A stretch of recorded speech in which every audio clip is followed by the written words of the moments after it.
Ada juga yang berpendapat karena sudah berbaiat kepada penyambung Imam zaman ini yang mungkin nanti barangkali sampai pada gudang Bapak. Kemudian ada keringanan untuk tidak lagi menunaikan sholat yang 5. Saya sampaikan, bagi saya perjalanan ruhaniyah itu seperti tangga naik ke atas. Kalau kita ingin makin lama makin tinggi, ingin melihat pemandangan yang lebih luas, makin tinggi tangga kita, maka ke bawah itu, tangga paling bawahnya itu mesti lebih kuat, mesti lebih kokoh. Makin tinggi tangga, bawahnya itu makin harus menghunjam bumi, makin harus kuat. Nah, yang bawah itu yang kita sebut syariat. Perjalanan rohaniyah tidak mungkin tercapai tanpa syariat yang kuat, yang kokoh. Ya, makin tinggi tangga, bawahnya harus makin kuat. Sholatnya, zikirnya, ngajinya, dan lain sebagainya. Makin lama makin kuat. Tidak mungkin tanpa syariat. Itu kewajiban yang melekat. Selain itu semua syariat, ada kewajiban pada pengikut imam zaman. Ibu bapak, mungkin kita merasa sekarang ini ya yang akan ditanya dari kita, sholat kita, puasa kita, zakat kita, sedekah kita, umroh, haji kita. Sebetulnya yang pertama ditanya dalam riwayat dari Imam Muhammad Al-Baqir alaihissalam, kita akan ditanya dari syukur nikmat kita akan wilayah, syukur nikmat kita akan kehadiran imam kita. Dan ada kewajiban yang mesti kita lakukan sebagai penanti pengikut imam kita itu. Assalamualaikum warahmatullahi wabarakatuh. Asyhadu an la ilaha illallah wahdahu la syarikalah wa asyhadu anna sayyidana wa maulana Muhammadan abduhu wa rasuluh. Allahumma salli wa sallim wa barik ala sayyidina Muhammad wa ali sayyidina Muhammad wa ajil farajahum syarif. Warzuqna fid dunya ziyaratahum wa fil akhirati syafa'atahum. Habib, asatid, ibu dan bapak, anak-anak sekalian rahimakumullah. Alhamdulillah rabbil alamin. Syukur kehadirat Allah Ta'ala, teriring salam salawat pada baginda Nabi besar Rasulullah Muhammad sallallahu alaihi wasallam, dan doa kita untuk saudara-saudara kita di Palestina, di berbagai tempat yang teraniaya, juga untuk saudara-saudara kita di Sumatera sekarang ini, di Sumatera Barat, Sumatera Utara, di Aceh. Semoga Allah Ta'ala karuniakan sebaik jalan kemudahan, keluasan rezeki, keberkahan, dan kesabaran dalam menghadapi berbagai ujian. Pekan ini kita berada di antara dua perempuan agung dalam hitungan Hijriyah. Jadi tanggal Jumadil Tsani, tanggal 13 Jumadil Tsani yang telah kita lewati adalah rihlah malakuti wafatnya Syarifah Ummul Banin, istri Sayyidina Ali bin Abi Thalib karramallahu wajah, setelah Sayyidatina Fatimah Zahra salamullah alaiha. Beliau wafat pada tanggal 13 Jumadil Tsani. Dan pada tanggal 20 akan kita jelang Wiladatun Nur, wiladah cahaya, kelahiran suci putri terkasih Rasulullah sallallahu alaihi wasallam, Sayyidatina wa Maulatina Fatimah Zahra alaihi afdalut tahiyati wa taslim. Ini pekan para perempuan agung, perempuan mulia. Sayyidatina Fatimah Zahra salamullah alaiha, teladan perempuan umat manusia. Di belakang di selasar masjid ini pernah datang anak-anak perempuan, anak-anak mahasiswi yang bertanya kepada saya tentang mengapa keluarga Nabi Mengapa Ahlul Bait alaihim afdhalut tahiyat wa taslim?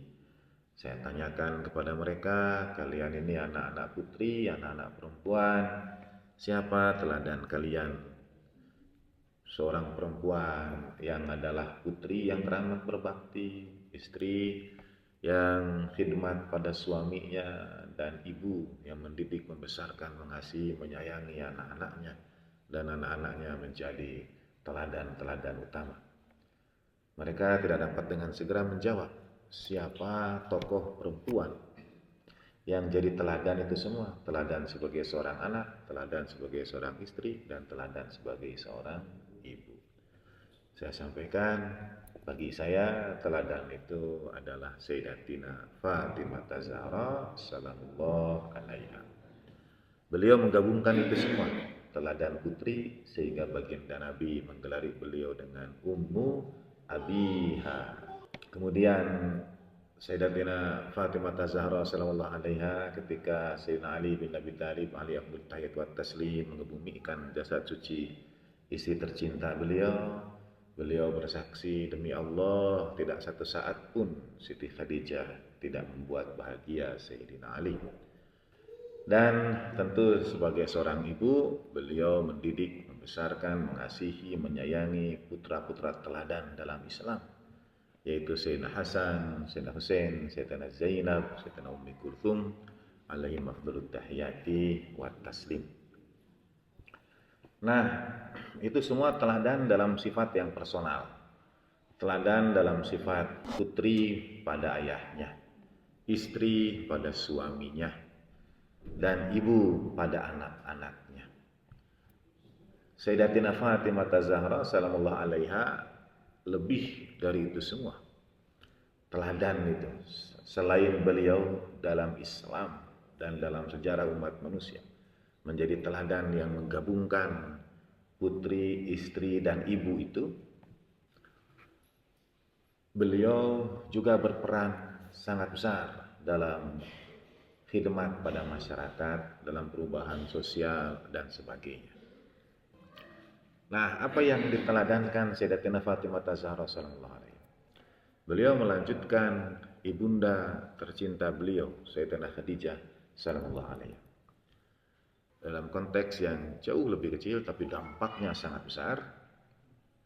Hal yang sama terjadi di Republik Islam Iran dan kaitannya dengan kemenangan revolusi Islam di Iran. Apa itu? Dalam pembicaraan masyarakat umum di Iran, misalnya ada kalimat-kalimat seperti ini, dahulu revolusi Islam itu disebarkan oleh selebaran dari Imam Khomeini, pesan-pesan dari Imam Khomeini itu difotokopi dan disebarkan ke berbagai titik, berbagai kota, seruan untuk bergerak, pesan-pesan, dan seterusnya. Nah, dulu di Iran dan saya kira juga di Indonesia, mesin fotokopi yang terkenal itu namanya Xerox. Ya, nulisnya Xerox, ya. Xerox gitu ya. Tadi bacanya Xerox.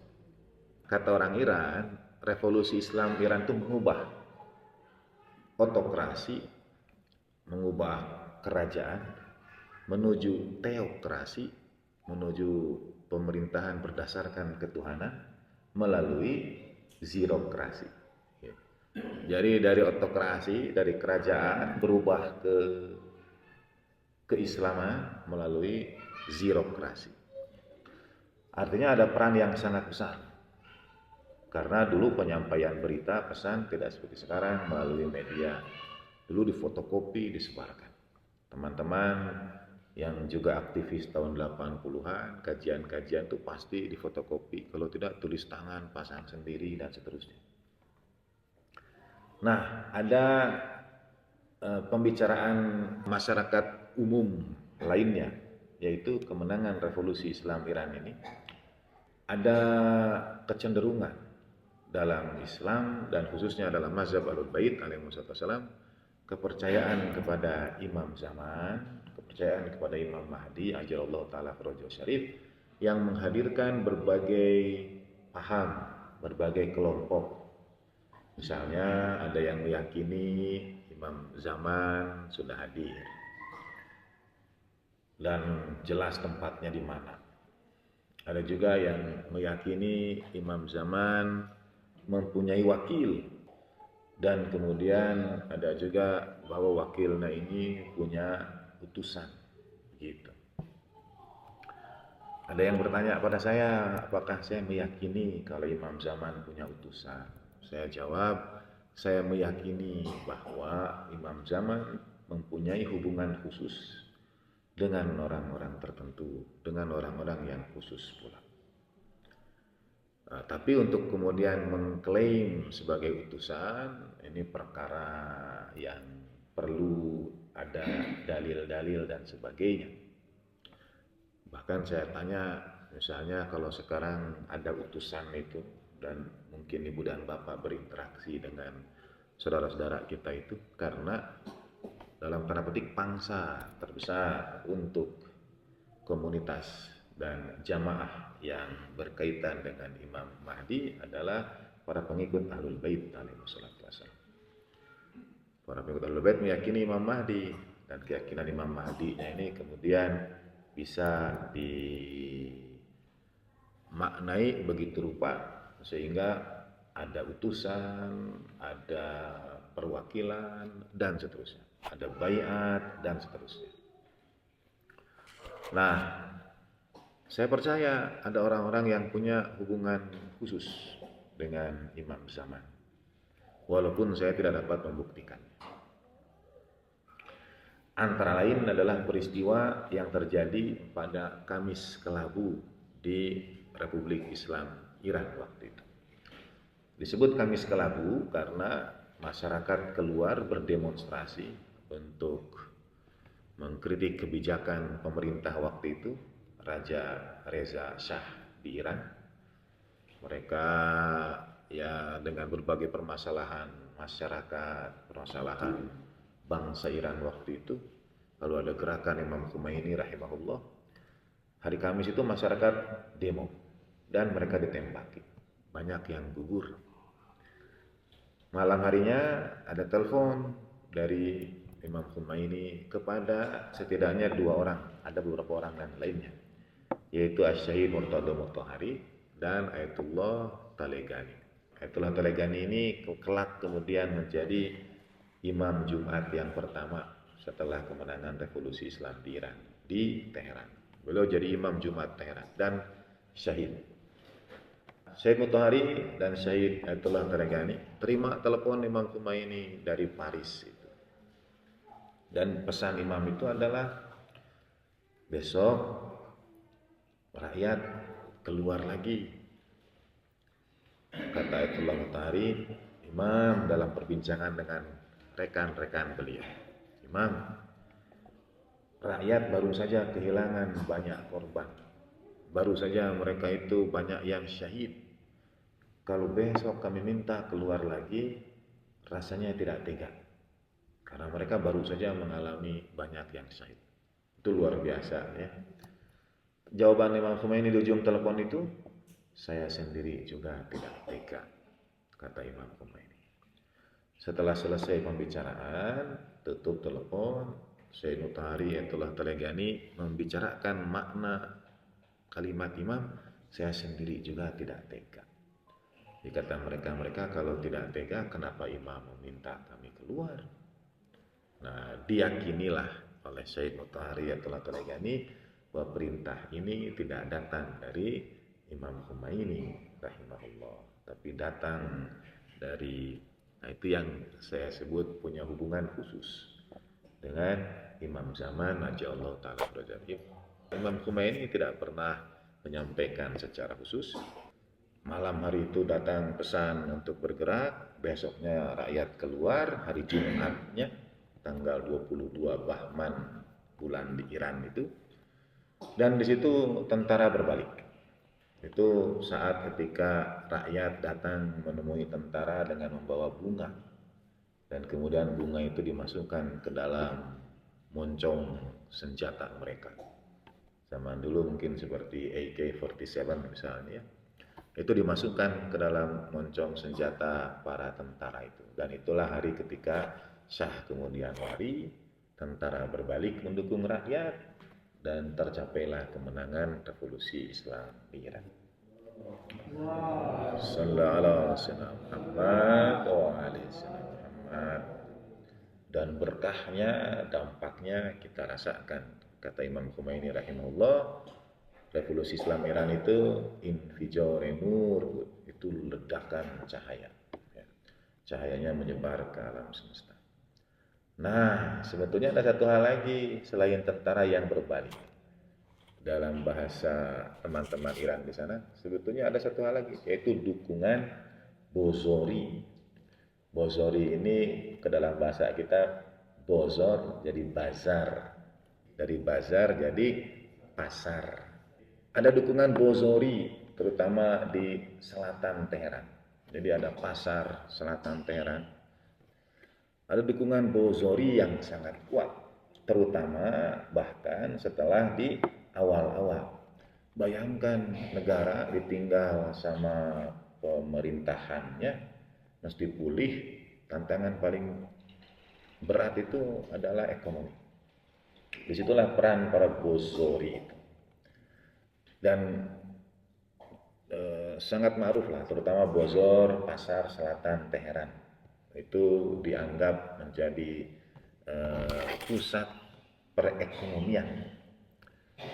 Dan dalam teori perang juga, kalau ada konflik antar siapapun, yang paling pertama akan diserang adalah potensi ekonomi yang memungkinkan akan menjadikan amunisi untuk kelompok lain itu terhadap dirinya. Pasti pasar dulu yang diserang. Ya, sentra-sentra ekonomi yang akan dilumpuhkan. Itu di dahulu itu melebihi perang, misalnya menghancurkan pabrik-pabrik senjata dan sebagainya. Pusat ekonominya disasar terlebih dahulu. Dia bisa ada di negeri itu ataupun di luar negaranya. Dan kalau kita melihat pada sejarah Islam, kita mengetahui kalau misalnya kalimat Islam itu tegak karena satu, hartanya Sayyidatina Khadijah sallallahu alaihi. Kadang dalam bahasa Indonesia kata harta itu menyiratkan sesuatu yang berlebih ya.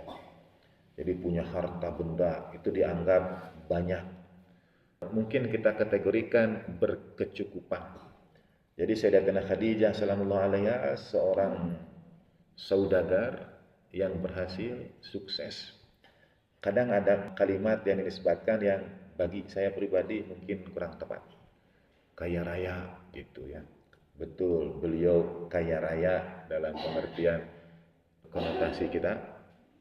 Seperti di malam ribuan ketika saya membahas makna baqiyatullah khairun lakum itu susah karena dalam bahasa Indonesia makna baqiyah diantaranya itu adalah sisa, dan sisa punya konotasi yang tidak baik dalam bahasa Indonesia.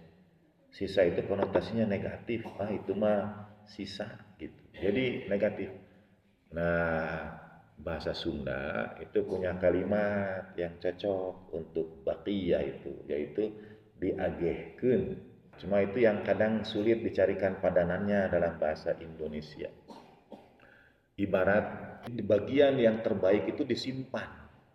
Nah, sering saya contohkan misalnya kalau di keluarga ada yang masak, lalu bagian terbaik itu katakanlah kepalanya, ikan itu kepalanya. Nanti dia akan disimpan dulu. Yang ini buat bapak, yang ini buat ibu.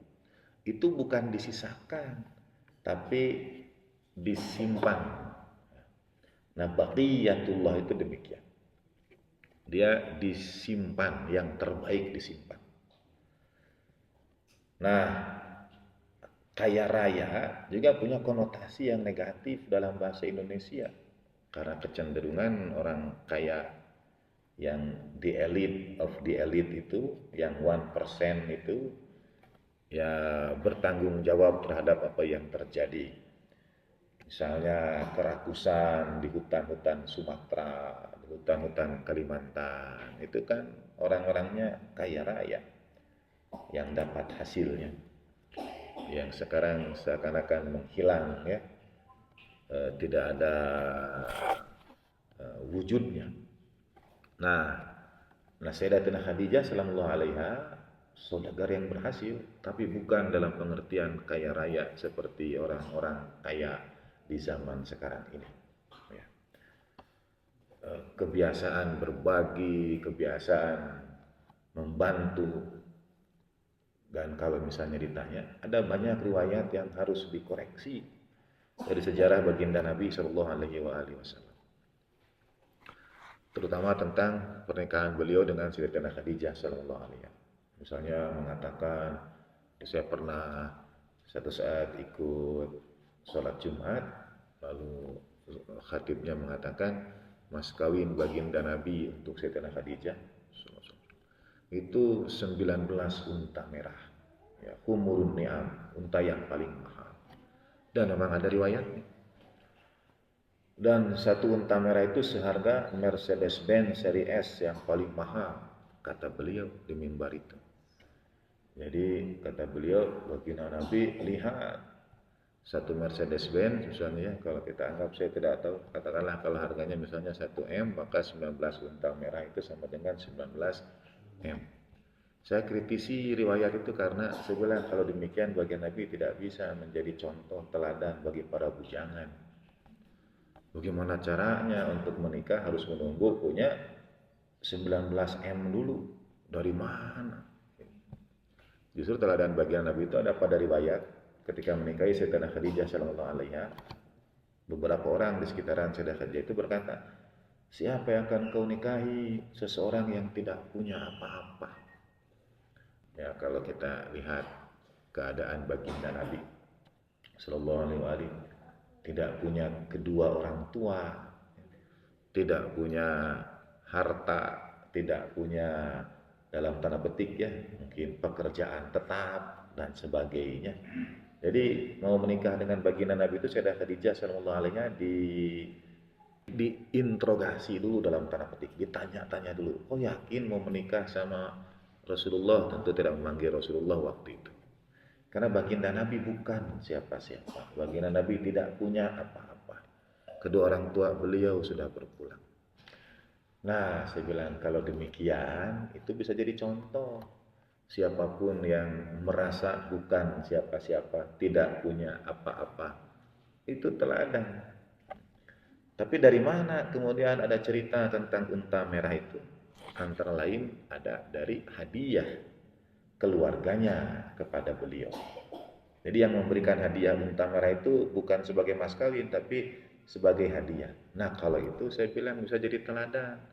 Jadi pada lajang menikah dengan seadanya, keluarganya yang sudah mapan yang kasih satu Mercedes-Benz seri S, itu baru jadi teladan. Ya. Jadi keluarganya yang kasih, tapi yang mau menikah ya bismillah seadanya. Dari keluarganya yang kasih humurun ni'am, unta yang merah itu. Tapi itu riwayat-riwayat yang perlu kita kritisi. Nah, dari mana dan pada apa harta Sayyidatina Khadijah sallallahu alaihi wasallam kemudian digunakan di jalan Islam? Pada dakwah-dakwah awal, ketika memeluk Islam, orang yang memeluk Islam dijauhi, dipecat dari pekerjaannya, dikucilkan, diusir oleh keluarganya, adalah harta Sayyidatina Khadijah sallallahu alaihi wasallam yang membantu itu semua. Puncaknya pada lembah Abu Thalib, pengucilan di Syi'ib Abi Thalib. Satu di antara pengucilan itu juga karena orang-orang Quraisy, kafir Quraisy melihat ini selama ada Sayyidatina Khadijah sallallahu alaihi wasallam, orang-orang Islam itu ya ditopang oleh Siti Khadijah. Jadi dominasi mereka, kekhawatiran mereka orang akan memeluk Islam, ada yang bantu. Oh, saya pecat dari pekerjaannya, dikucilkan keluarganya, diusir dari rumahnya. Sayyidatina Khadijah sallallahu alaihi wasallam membantu itu semua, menjawab kebutuhan itu semua. Itu satu di antara kalimat yang kemudian disampaikan oleh Sayyidatina Fatimah Az-Zahra sallallahu alaihi wasallam beberapa saat setelah baginda Nabi rihlah agung malakuti, belum mengetuk pintu setiap orang yang pernah dibantu itu. Dan beliau berkata, bukankah dahulu kalian itu tidak punya dan kami membantu kalian? Bukankah dahulu kalian itu dikucilkan dan kami menerima kalian? Bukankah dahulu kalian dijauhkan ini dan itu? Beliau ketuk pintu setiap di antara mereka. Karena itu hujjah. Itu sebagai bentuk pertanggungjawaban kelak di yaumil akhir, tidak ada yang mengingatkan. Nah itu peranan terbesar Sayyidatina Fatimah Az-Zahra sallallahu alaiha yang akan kita bincangkan kemudian. Jadi kembali ke Sayyidah Khadijah sallallahu alaiha, potensi ekonomi itu memang menjadi perkara nomor satu. Ada cerita Bozori tadi di Iran, ada cerita kecukupan material yang membantu perjuangan Islam di masa-masa awal. Jadi misalnya kalau ini di organisasi, mungkin saya tidak tahu, tidak ada penomoran, tapi mungkin biasanya kita meletakkan misalnya divisi atau departemen dakwah itu di nomor satu, karena itu niatan. Sebetulnya yang mestinya berada di posisi nomor satu adalah divisi pemberdayaan umat, pemberdayaan ekonomi. Itu mestinya nomor satu, karena itu yang kemudian akan berdampak kepada divisi-divisi bagian-bagian yang lainnya. Kata Allahyarham, orang lapar tidak bisa diajari filsafat, harus diberi ini dulu. Dan dakwah Islam begitu. Dakwah Islam itu ibu bapak, ketika ada perintah wa'anzir ashiratakal aqrabin, beri peringatan kepada kerabat yang terdekat, kita tahu semua kisahnya. Baginda Nabi Shallallahu Alaihi kemudian meminta kepada Sayyidina Ali bin Abi Thalib karramallahu wajhah untuk mempersiapkan hidangan, menjamu akrobin dari Quraisy itu. Baginda Nabi akan menyampaikan, tetapi tradisinya adalah dihidangkan dulu, dikenyangkan dulu, makan dulu, baru penyampaian. Itu asal muasal mengapa kalau malam perbohan makan dulu, baru pengajian. Karena umumnya di sebagian besar kita itu ngaji dulu baru makan. Kalau di sini sekarang ngaji dulu baru belanja, ya, belanja makanan. Tapi makan dulu, karena orang lapar tidak bisa diajari filsafat. Stomach cannot wait, perut tidak bisa menunggu. Ada pemberdayaan di situ. Harta Sayyidatina Khadijah sallallahu alaiha sampai puncaknya pada pemboikotan di lembah Abu Thalib. Nah, kelanjutannya pada Sayyidatina Fatimah Az-Zahra sallallahu alaiha yang akan kita peringati wiladatun nur, kelahiran suci cahaya kekasih hati Rasulullah sallallahu alaihi wasallam. Teladan utama beliau menjalankan tugas sebagai pengikut setia imam zamannya, yaitu Sayyidina Ali bin Abi Thalib karramallahu wajhah, menunaikan hak dalam posisi para teladan suci itu sebagai kekasih Allah, hamba pilihan. Tetap ada tugas dan kewajiban yang melekat, yang doruri, yang tidak bisa tidak. Tentu dalam perspektif kita mungkin kewajiban masih sesuatu yang memberatkan. Dalam teladan orang-orang suci itu sesuatu yang melekat, seperti syariat, sholat, puasa, zakat, dan sebagainya. Ada juga yang berpendapat karena sudah berbaiat kepada penyambung imam zaman ini yang mungkin nanti barangkali sampai pada bulan Bapak. Kemudian ada keringanan untuk tidak lagi menunaikan sholat yang 5. Saya sampaikan, bagi saya perjalanan ruhaniyah itu seperti tangga naik ke atas. Kalau kita ingin makin lama makin tinggi, ingin melihat pemandangan yang lebih luas, makin tinggi tangga kita, maka ke bawah itu, tangga paling bawahnya itu mesti lebih kuat. mesti lebih kokoh. Makin tinggi tangga, bawahnya itu makin harus menghunjam bumi, makin harus kuat. Nah, yang bawah itu yang kita sebut syariat. Perjalanan rohaniyah tidak mungkin tercapai tanpa syariat yang kuat, yang kokoh. Ya, makin tinggi tangga, bawahnya harus makin kuat. Sholatnya, zikirnya, ngajinya, dan lain sebagainya. Makin lama makin kuat. Tidak mungkin tanpa syariat. Itu kewajiban yang melekat. Selain itu semua syariat, ada kewajiban pada pengikut imam zaman. Ibu bapak, mungkin kita merasa sekarang ini ya yang akan ditanya dari kita, sholat kita, puasa kita, zakat kita, sedekah kita, umroh, haji kita. Sebetulnya yang pertama ditanya dalam riwayat dari Imam Muhammad Al-Baqir alaihissalam, kita akan ditanya dari syukur nikmat kita akan wilayah, syukur nikmat kita akan kehadiran imam kita. Dan ada kewajiban yang mesti kita lakukan sebagai penanti pengikut imam kita itu. 3 edisi terakhir saya bahas surat At-Takatsur, yang akhirnya itu tsumma latus'alunna yauma idzin 'anin na'im. Pertanyaan akan anin na'im ini setelah 3 kali Allah Ta'ala mengulang kata ta'lamun, ta'lamun, ta'lamun. Kalla sawfa ta'lamun, thumma kalla sawfa ta'lamun, kalla law ta'lamuna ilmal yaqin. Itu ilmu yakin sering disebut sebagai tahapan paling dasar. Dibaginya itu dalam tafsir juga demikian, ilmu yakin, ainul yakin, hakul yakin. Jadi ilmu yakin itu seperti analogi dalam tafsir juga seringnya begitu. Kalau ada asap, kita yakin ada api. Ainul yakin kalau kita lihat apinya langsung. Hakul yakin ya kita pegang apinya. Kita ada dalam api itu. Tapi saya punya pemaknaan lain. Karena ilmu yakin itu sebetulnya bukan yang paling bawah. Dia didahului oleh 3 kalla saufa ta'lamun, tsumma kalla saufa ta'lamun, kalla law ta'lamuna ilmal yakin. 3 kali Allah Ta'ala menegasikan ilmu kita ini.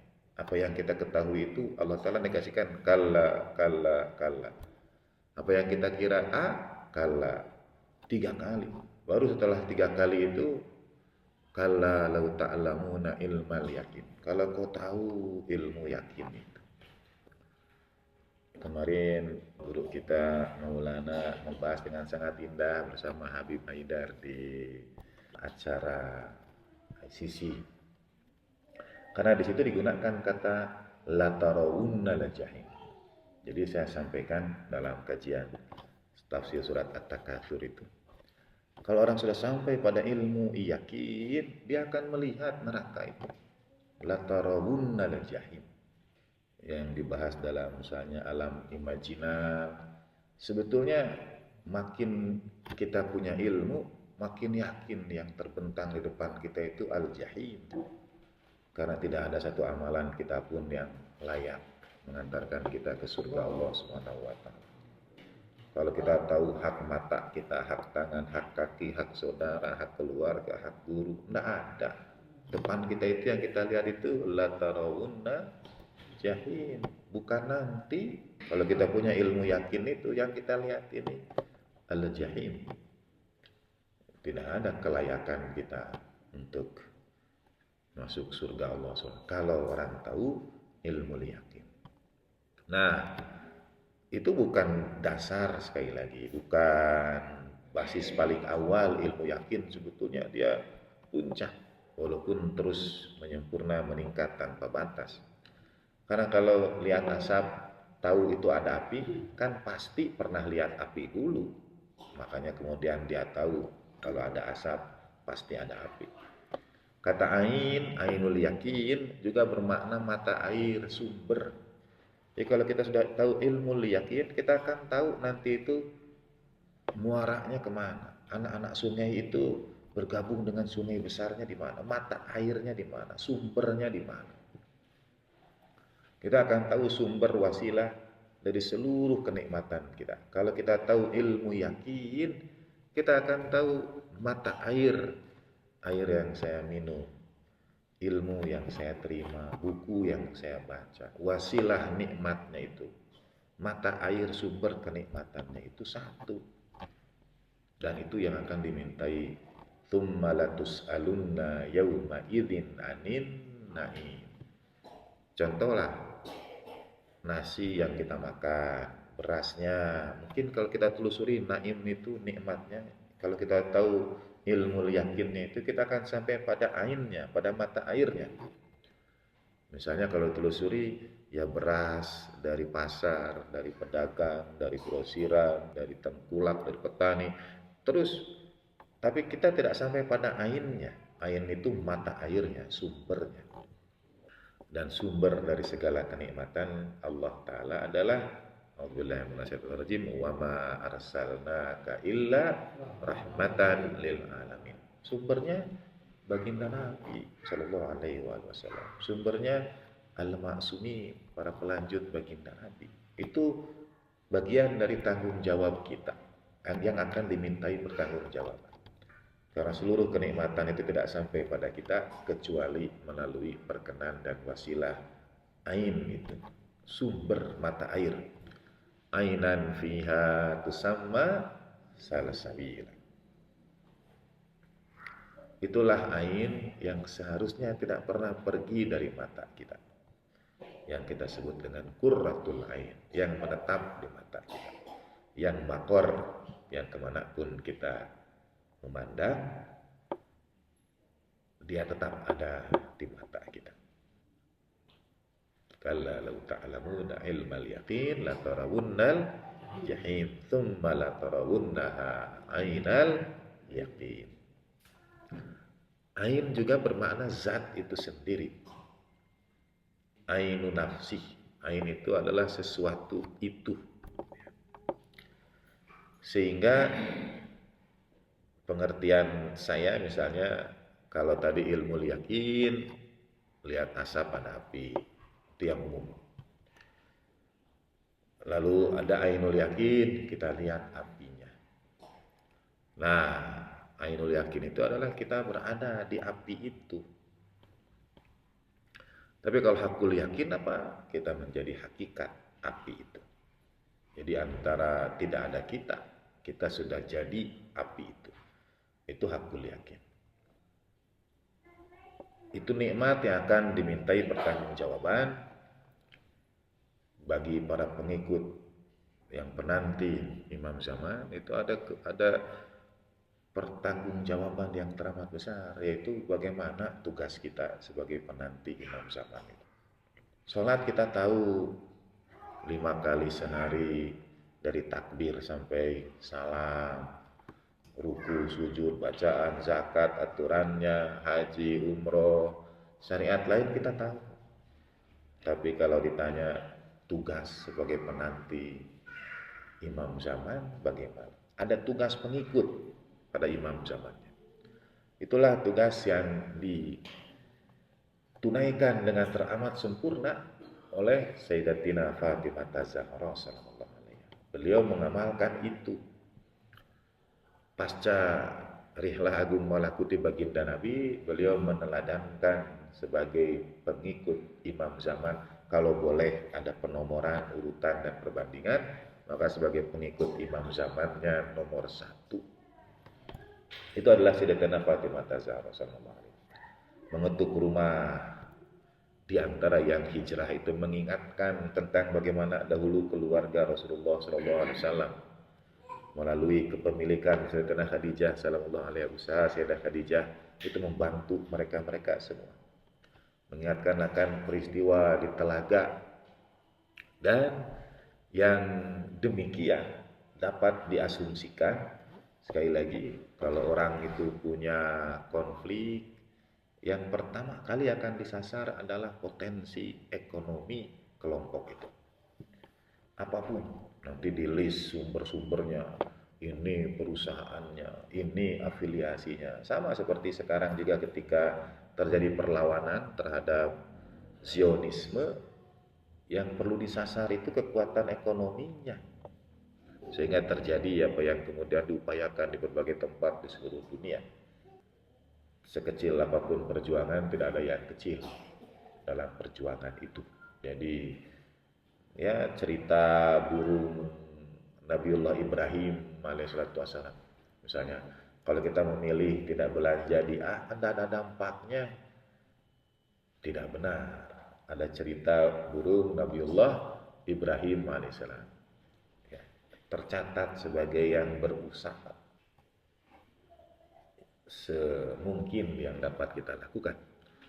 Ada kekhawatiran terhadap potensi yang teramat besar atas satu kebun yang terletak kurang lebih 200-300 km dari Madinah ke arah utara. Ya, misalnya yang berangkat umroh sering tanya, perang Badar di mana? Badar itu 200 kilometeran juga dari Madinah. Perang Badar itu.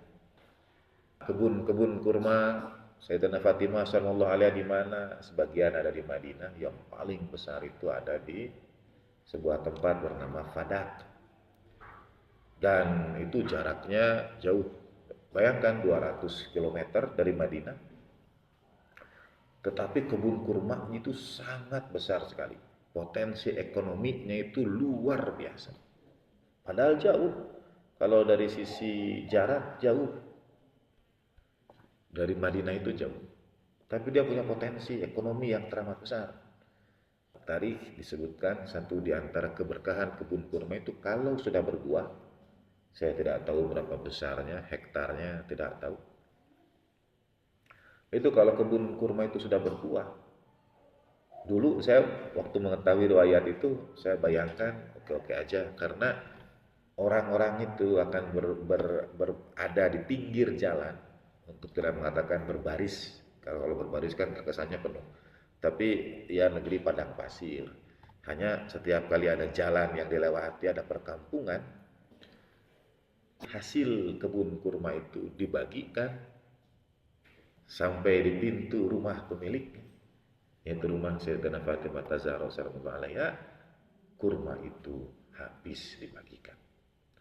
Jadi kalau panen, nah dulu saya bayangkan dekat.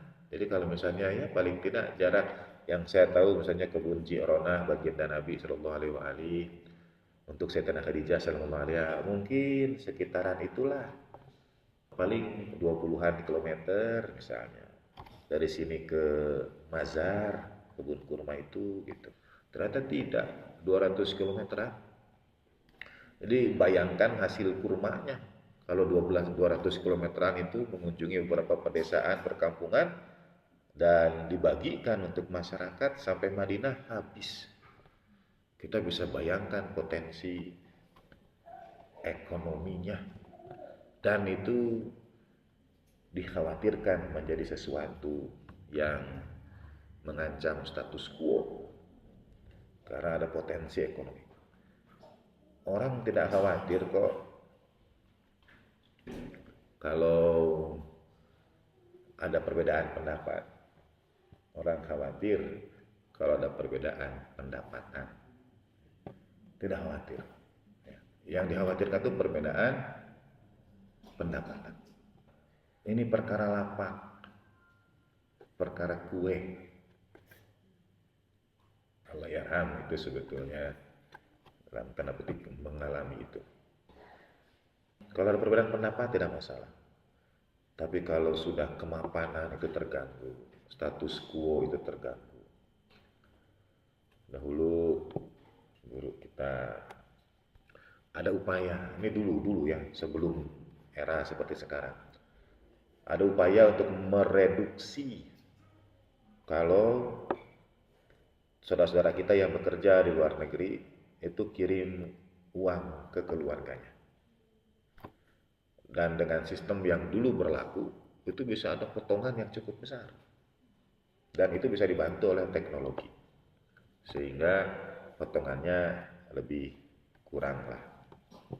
Yang mengharukan, menyedihkan, begitu disampaikan kepada yang kirim dan yang terima. Ini kiriman ini dipotong mungkin 20%, 25% gitu ya oleh sistem kita sebut. Yang kirimnya dan yang terimanya itu sambil bercucuran air mata, terima kasih walaupun dipotong 20-25%. Asal sampai ke keluarganya. Yang kirimnya juga tidak apa-apa, yang terimanya juga tidak apa-apa. Padahal ada hak dia dengan bantuan teknologi, misalnya dia bisa dapat sampai 90-an sekian persen, tapi dipotong. Itu kedua-duanya ridho, yang kirim dan yang menerima ridho. Kata Imam Ali alaihissalam, kezaliman itu tidak akan berlangsung kecuali karena keriduan orang yang dizalimi. Jadi orang yang dizaliminya terima, ya sudah, makanya kezaliman itu berlangsung terus. Nah, ketika diupayakan supaya dia berubah, yang berat itu yang sudah mapan ini, status quo itu, ada potensi ekonomi yang terganggu dari 20%-an yang diambil dan mereka nikmati. Sayyidatina Fatimah Zahra sallallahu alaiha meneladankan kepada kita itu. Memperjuangkan itu bukan perjuangkan milik pribadi, tidak. Ya, tapi ada hak dan ada kemungkinan motif lain di belakang peristiwa yang terjadi. Sehingga pelajarannya adalah kita mesti memperkuat basis pemberdayaan umat itu, pemberdayaan ekonomi itu. Ibu bapak tolong jangan disalahpahami maksud saya. Setelah 1 jam bicara dianggap nanti mengendorse apa yang ada di depan itu. Jadi ibu bapak menjadi merasa terbebani untuk kemudian belanja di depan. Jangan merasa terbebani, tapi merasa tersadarkan aja. Ya, jangan terbebani, jangan terbebani. Karena kita mesti memperkuat, ya siapa lagi kalau bukan kita, ada potensi, ada basis pemberdayaan yang akan kembali dan di situ sebetulnya ranah perjuangan. Ajaib min kulli, dari segala yang ajaib itu adalah, boleh dilihat daerah yang di situ kaya sumber daya alam seperti minyak, di atasnya itu ada jejak kecintaan pada keluarga Rasulullah Shallallahu Alaihi Wasallam.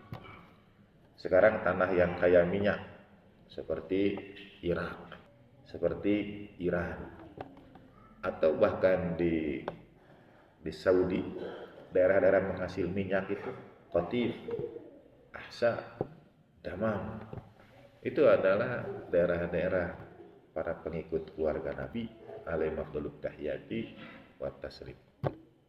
Itu pendapat saya pribadi. Sehingga kalau ada seorang pengikut Ahlul Bait yang sangat soleh, sangat baik, minta digali di bawah rumahnya, siapa tahu ketemu minyak gitu ya. Itu keberkahan yang dialirkan. Nah, dan itu jadi ancaman. Potensi baik itu jadi ancaman. Ya. Sehingga diupayakan untuk dilemahkan potensi ekonominya. Iran dengan embargo, boikot, sanksi dan lain sebagainya. Dihancurkan itu ekonomi lebih dahulu. Ini saya membacakan satu riwayat dari An Hisam bin Mu'ad, kuntu jalisan li Umar bin Abdul Aziz haitsu dakhala al-Madinah fa amara munadihi fanada man kanat lahu mudlimatun aw zalamatun falyatil bab fata Muhammad bin Ali alaihi salam yani al-Baqir fadakhala maulahu Muslim faqala, dan seterusnya. Di majlis Umar bin Abdul Aziz, suatu saat datang Imam Muhammad al-Baqir alaihi wasallam dengan maulahnya yang berkhidmat kepadanya. Lalu Umar bin Abdul Aziz itu datang menangis, yamsau ainaihi minad dumu, yang menghapus kedua matanya dari tangisan. Imam Muhammad al-Baqir bertanya, ma abkaka ya Umar, apa yang membuatmu menangis wahai Umar? Ini Khalifah Umar bin Abdul Aziz. Faqala Hisam bin Mu'ad berkata, abkahu kada wa kada ya ibn Rasulillah sallallahu alaihi wasallam. Membuat dia menangis ini dan ini, tidak disebutkan peristiwanya apa. yang membuat dia menangis.